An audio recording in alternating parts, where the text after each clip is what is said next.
Ako radite na nekom proizvodu, sigurno svaki dan imate hrpu ideja kako ga popraviti, a za koje nikada nema dovoljno vremena. Upravo je to jedan od glavnih razloga zašto smo u Fiverru odlučili uvesti Improvement Day. To je dan kada developeri sami određuju na čemu će raditi. Improvement Day za mene je super prilika da istražimo najnovije tehnologije koje inače u sklopu projekata na koje radimo nemamo prilike isprobati.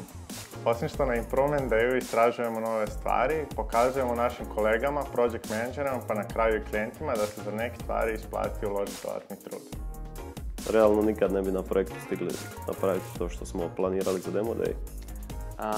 Time što ja sudjelujem na Improvement Dayu, u stvari raste cijeli tim, zato što time što ja učim i kasnije prenesem to znanje kroz prezentaciju, u stvari cijeli tim ima više ideje o tome što se radi i kako se to radi.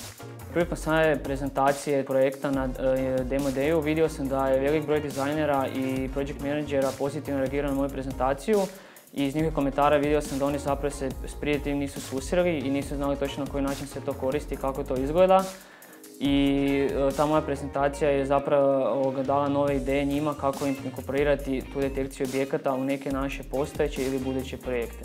Za Demo Day sam radio na ARKit 2, novom Apple-ovom librariju za Augmented Reality, zato što je to nešto što je evo sad došlo već do druge verzije Apple-ove, a sve više i više igara i drugih aplikacija koristi AR bilo kao nešto za demonstriranje svog produkta, bilo kao dio igre.